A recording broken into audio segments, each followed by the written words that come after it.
Le cycle du voleur de chapeaux, première partie. Cette histoire se déroule il y a quelques centaines d'années, à une époque où les hommes et les femmes aimaient encore porter des chapeaux. Ce qui, on va le voir, a toute son importance. À cette époque, Gromulus était encore traumatisé par les attaques au canon qu'il avait subies, et il restait en retrait des humains, seul, mais les observant souvent à distance. Un soir, alors qu'il regardait les gens huppés de Londres entrer à l'opéra, tous habillés de manière très élégante, il vit le chapeau d'un des messieurs s'envoler brusquement. Mais il n'y avait pas de vent. Visiblement, ça n'empêchait pas le chapeau de filer à toute vitesse. Son propriétaire, rouge de colère, essayait de le rattraper, mais en vain. Le chapeau tourna une rue, puis une autre, et une autre encore. Il semblait doté d'une volonté propre, et son propriétaire, malgré ses efforts, n'arrivait pas à le suivre. Il était complètement essoufflé, et sa colère avait fait place au désespoir. Aucune chance qu'il puisse le rattraper, se dit Gromulus, amusé. Bientôt, le monsieur, tête nue, abandonna la poursuite. Et à ce moment-là, curieusement, le chapeau s'immobilisa dans les airs et disparut. Gromulus était étonné. Certes, il avait regardé tout cela sans trop y prêter attention, mais quand même, un chapeau qui vole sans vent, puis qui disparaît comme par magie, c'est peu commun. Il y a là-dessous quelque chose de louche, murmura-t-il, et il décida donc de rester plus longtemps à proximité de l'opéra et d'en observer attentivement la sortie, au cas où le même phénomène se reproduirait. Il retourna donc près de l'opéra et trouva un endroit d'où il pouvait bien observer ce qui se passait. Un peu plus tard, alors que les gens commençaient à sortir, une grosse bourrasque de vent emporta plusieurs chapeaux, des chapeaux de dames cette fois-ci, des chapeaux très élégants, avec plein de couleurs et de coutures. Tous s'envolaient, mais un s'éloignait de l'opéra à contre-vent, et, comme auparavant, ce chapeau tourna une rue, puis une deuxième rue, et finit par semer sa propriétaire. Gromulus avait suivi tout cela depuis les toits, et regardait avec attention ce chapeau, y compris avec son 529e œil, celui qui louche. Et c'est d'ailleurs cet œil-là qui aperçut quelque chose de singulier, comme un reflet, quelque chose de jaune pâle quasi transparent qui semblait tenir le chapeau à la main. Les autres yeux, n'y voyant rien, ils se mirent à loucher tous ensemble, croisant les regards, regardant d'un côté avec une tête, de l'autre avec l'autre tête. Si quelqu'un avait vu Gromulus à ce moment-là, il aurait probablement éclaté de rire, tant cela le rendait ridicule. Mais en tout cas, cela fonctionnait et lui permit de mieux voir ce qui se passait. Le 529e œil ne s'était pas moqué de lui.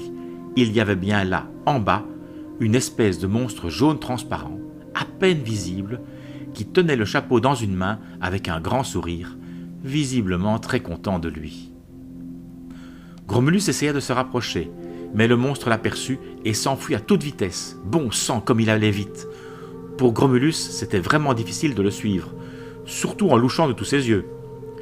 Le monstre voleur de chapeaux filait désormais à toute vitesse, et une rue à droite, 2 rues à gauche plus tard, Gromulus n'arriva plus à suivre. Bon, tant pis, se dit-il, mais en tout cas, je sais que le phénomène de disparition de chapeaux n'est pas quelque chose de naturel. Il va me falloir trouver une astuce pour réussir à le coincer, ce monstre-là. À la fois déçu et intrigué, Gromulus décida de rentrer. Il avait eu assez d'émotions pour un soir, et il allait devoir réfléchir et se reposer un peu. Il repartit donc vers la maison de Parrain. Sur place, il se glissa par la porte-fenêtre entr'ouverte, regagna sa feuille de papier et s'endormit en se demandant qui pouvait bien être ce monstre voleur de chapeaux. Le cycle du voleur de chapeaux, deuxième partie, le roi de ceci-cela. Le lendemain nuit, Gromulus se réveilla avec un plan en tête. Un plan qui, il l'espérait, lui permettrait de capturer ce monstre voleur de chapeaux. Après avoir bien réfléchi, Gromulus avait conclu que ce monstre était bien trop rapide, trop subtil et trop discret pour lui. Il allait donc falloir construire un piège sur mesure, un piège auquel ce monstre ne pourrait pas résister. Pour trouver un appât idéal, il fallait quelque chose de fabuleux, un chapeau à nul autre pareil, mais lequel ? Gromulus passa la nuit à se renseigner, et il apprit qu'il existait des chapeaux très rares, et donc très désirables, appelés des couronnes. Une couronne est un chapeau de roi ou de reine, et donc seuls les rois et les reines en ont. Voilà quelque chose de vraiment précieux, et de rare sans aucun doute, se dit Gromulus. Cela conviendra parfaitement pour mon piège. En se renseignant, Gromulus avait aussi appris qu'actuellement il vivait au pays de ceci-cela. Ceci-cela était un pays étrange, un pays divisé en trois, où les gens qui vivaient de ce côté-là ne parlaient que le ceci, et ceux qui vivaient de ce côté-ci ne parlaient que le cela. Au centre du pays, c'était encore plus compliqué. Certains s'identifiaient à ceux de ci et prétendaient ne parler que le cela, tandis que les autres s'identifiaient à ceux de là et ne parlaient que le ceci. Et en plus, tous ces gens se disputaient tout le temps, et comme ils ne se comprenaient absolument pas, ils ne décidaient jamais rien, ou alors seulement par erreur. Bref, tout cela créait pas mal de bazar dans ce pays. Et à la tête de ce pays, il y avait un roi et pas de reine. Un roi qui avait une particularité étrange. Il avait une tête énorme, et donc, de ce fait, sa couronne était à nul autre pareille. Il en était très fier, et la portait tout le temps sur sa grande tête. Tout le temps, sauf la nuit bien sûr. Et ça tombait bien, la nuit était le moment idéal pour Gromulus, le moment idéal pour concevoir un piège en utilisant cette couronne géante comme appât et s'en servir pour capturer le monstre voleur de chapeaux. Gromulus se lança donc dans la préparation de son plan. Tout d'abord, il passa plusieurs nuits à suggérer dans l'esprit du roi endormi l'idée de créer une exposition dans un musée avec, en pièce principale, sa magnifique couronne. Et ce, afin que les gens puissent venir l'admirer. Sans nul doute, la publicité autour d'un tel événement ne pourrait qu'attirer l'attention de tout le monde. Gromulus espérait donc que le monstre voleur de chapeaux ne résisterait pas à une telle tentation et voudrait absolument s'emparer de la couronne. Et s'il essayait, lui, Gromulus serait là, attentif, prêt à refermer sur le monstre le piège fabuleux qu'il avait inventé. Gromulus passa ensuite plusieurs nuits à souffler aux aides de camp du roi comment organiser cette exposition. Il suggéra de placer la couronne sous une cloche de verre, au centre d'une grande salle. Il leur souffla d'y ajouter un petit système de sécurité, mais qu'il n'était pas nécessaire d'en faire plus.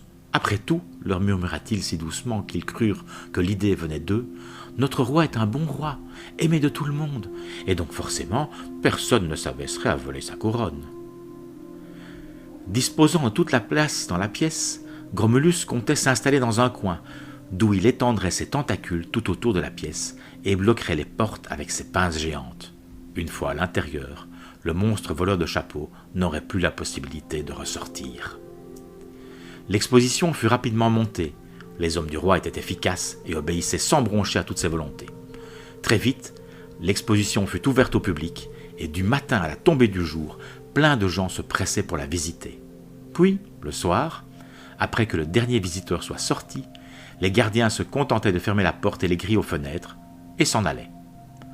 Gromulus se glissait alors discrètement sous une porte, ce qui est très facile pour un monstre en 2 dimensions, puis il attendait, ses tentacules répartis aux 4 coins de la pièce. Il voulait être discret et se tenait dans l'ombre, essayant de surcroît d'être le plus transparent possible, afin que le monstre voleur de chapeaux ne puisse le voir. Tout était en place.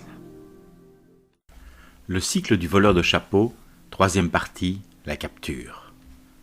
Toutes les nuits, Gromulus partait tôt de chez Parrain, et le souffle de vent sec qu'il émettait en se détachant de sa feuille et en se glissant par la porte-fenêtre entr'ouverte trahissait son impatience. Oui, oui. Le piège était désormais bien en place, et soir après soir, Gromulus patientait calmement dans un coin de la salle. Au beau milieu d'une de ces nuits, il lui sembla apercevoir quelque chose de jaune clair, d'à peine visible, s'introduire dans la pièce. C'était le monstre voleur de chapeaux. Gromulus, qui attendait ce moment avec fébrilité, ne put s'empêcher de commenter mentalement l'approche du voleur. « Te voilà, se dit-il, si discret, si fluide. Tu t'approches de la couronne, en soulèves le dôme protecteur, et tout ça sans même déclencher l'alarme. Quelle habileté! Et voilà que tu prends possession de la couronne, reposes le dôme de verre qui la protégeait, la range, et t'apprêtes à repartir comme si de rien n'était. Mais non, maintenant, moi, j'interviens. » Tout en commentant mentalement, Gromulus avait pris soin de bloquer la porte et les fenêtres avec ses grosses pinces et d'étendre ses tentacules tout autour de la pièce. Puis, Tout doucement, il commença à redevenir visible. Le monstre voleur de chapeaux l'aperçut immédiatement. Il se précipita vers la fenêtre, mais réussit à s'arrêter juste avant d'être collé à une des tentacules. Il fit alors brusquement demi-tour et tenta de se glisser par la porte, mais c'était également impossible. Gromulus bloquait tout, et il ne bougeait pas, se contentant de redevenir pleinement visible, afin que le monstre voleur de couronne se rende bien compte de l'impressionnante créature à laquelle il faisait face. Des tentacules, des pinces, 2 énormes têtes et 1000 yeux. Lorsqu'on n'y est pas préparé, Gromulus est un monstre plutôt intimidant. Le monstre voleur de chapeaux sentait bien qu'il était coincé. Il s'arrêta donc, et, se tenant bien droit face à Gromulus, il posa la couronne sur sa tête. Incroyable! Au moment où le monstre jaune clair avait placé la couronne sur sa tête, il s'était métamorphosé et était devenu une reine. Tout en lui avait changé, des pieds à la tête. Voilà qui était vraiment magique. Quel pouvoir subtil, se dit Gromulus. Me voilà donc en présence d'un monstre qui, lorsqu'il met un chapeau, devient identique à la personne qui porte ce chapeau habituellement. C'est vraiment fabuleux. Le monstre voleur de chapeau s'adressa à lui, d'une voix à la fois douce et sifflante. Une voix de monstre d'âme. « Que me veux-tu, monstre géant ? Je crois te connaître. J'ai entendu parler de toi. Tu es Gromulus, le monstre en 2 dimensions venu de l'espace. Tu n'es pas un méchant monstre, dit-on. Pourquoi es-tu là ? Que me veux-tu » Gromulus répondit, tout en ne baissant pas sa garde. Il lui expliqua qu'il l'avait aperçue la première fois à la sortie de l'opéra, et que depuis, il voulait absolument la rencontrer et comprendre pourquoi elle volait ainsi de si jolis chapeaux. Les 2 monstres discutèrent longtemps, quasiment jusqu'à l'aube, et Gromulus se rendit vite compte qu'il ne s'agissait pas là d'une monstre méchante, mais d'une monstre qui avait un problème. Cette monstre, quasiment invisible, souhaitait juste faire des rencontres et avoir des amis. Elle voulait être vue et appréciée. Gromulus proposa de discuter de cela ailleurs, une nuit prochaine, car le soleil se levait et il leur fallait disparaître sous peine d'être repérés par les humains. Et tout monstre sait que ce n'est généralement pas une bonne chose. Ils convinrent donc d'un rendez-vous la nuit suivante, dans un endroit désolé sur une lointaine montagne. Là, ils pourraient faire plus amplement connaissance. Le cycle du voleur de chapeaux, dernière partie, l'histoire de Gromulette. La nuit suivante, Gromulus s'envola tôt. Il était impatient d'entendre l'histoire de la voleuse de chapeaux. Il était un peu inquiet aussi. Et si elle ne venait pas ? Ça avait été compliqué de l'attraper la première fois. Si elle cherche à s'échapper, je ne la retrouverai jamais, se dit-il. Mais, quand il arriva au lieu de rendez-vous, la monstre l'attendait déjà. Gromulus en fut un peu ému, imaginant qu'elle était impatiente aussi. Il atterrit et la salua. S'ensuivit un petit silence gêné. Visiblement, aucun des 2 ne savait que dire. Gromulus se lança. « Au fait, je ne connais pas ton nom. »« Mon nom ? Je n'ai pas de nom, répondit la voleuse. Je n'en ai jamais eu besoin. Pas de nom, répéta Gromulus. Mais je ne vais quand même pas t'appeler Madame la voleuse de chapeaux. Un nom, c'est pratique. Il te faut un nom. Un nom serait en effet plus pratique, surtout si je rencontre d'autres monstres. C'est d'accord, je vais m'en choisir un. Désormais, je m'appellerai... Elle réfléchit et après un long silence annonça « Gromulette, je m'appellerai Gromulette ». Les 1000 yeux de Gromulus s'écarquillèrent d'un seul coup. « Hein ? Mais non, tu ne peux pas, bafouilla-t-il. »« Comment ? Une monstre ne pourrait donc pas choisir son propre nom ?» dit-elle malicieuse. Gromulus vira au rouge foncé et bafouilla de plus belle. « Mais c'est que... Enfin, je veux dire, c'est comme... Ça ressemble au mien. Enfin, presque, mais il ne faut pas... » L'embarras du monstre géant semblait beaucoup amuser la voleuse de chapeaux, et elle se mit à danser devant lui en chantant son nouveau nom. « Gromulette, Gromulette, je suis Gromulette !» Puis elle éclata d'un rire enfantin et se planta devant lui. « Une dame a le droit de choisir son nom, tu sais, » conclut-elle en lui souriant. « Oui, bien sûr, souffla Gromulus, qui se savait vaincu. Alors, la monstre voleuse de chapeaux, désormais baptisée Gromulette, s'assit sur un rocher, prit une grande inspiration et lui raconta son histoire. « Moi, Gromulette, je suis une monstre née dans les profondeurs de la mer. Étant jaune transparent, je suis quasi invisible au regard. Alors, certes, c'est bien pratique, surtout pour éviter les poissons croque-monstres qui vivent au fond des océans, Mais ce n'est pas qu'un avantage, car si l'on voit au travers de mon corps comme au travers d'une vitre, je suis tellement discrète que même lorsque je parle à quelqu'un directement, on a tendance à oublier que je suis là. De ce fait, je suis une monstre très solitaire, une monstre qui n'a pas beaucoup d'amis. Un jour, alors que j'étais un peu désespéré, je me suis demandé ce que je pouvais bien faire pour remédier à cette situation. Comment faire pour arriver à attirer un peu plus l'attention sur moi? Pour trouver une idée, je me suis mise à observer les humains et leurs coutumes. J'ai vite remarqué que les hommes comme les femmes aiment porter toutes sortes de chapeaux et que lorsqu'ils se croisent, tous ces gens retirent brièvement leur chapeau de leur tête afin de se saluer et de se présenter. J'en ai conclu que c'est le chapeau qui fait la personne et que donc, pour exister aux yeux des hommes, il me suffirait de posséder quelques beaux chapeaux. Voilà pourquoi je me suis mise à voler des chapeaux un peu partout dans le pays.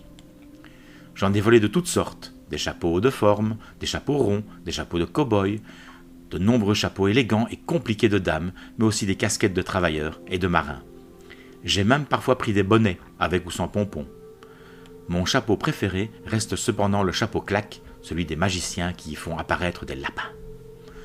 Petit à petit, je me suis constitué une énorme collection de chapeaux, plus fabuleux les uns que les autres.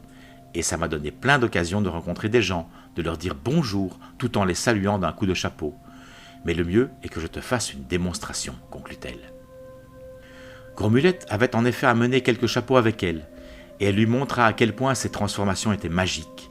Lorsqu'elle mettait un chapeau claque sur sa tête, la voilà changée en ministre, et lorsqu'elle le remplaça par un chapeau de dame plein de froufrous, la voilà devenue bourgeoise pomponnée. Gromulus était émerveillé, et même le 529e œil, celui qui louche, en versa une larme d'émotion.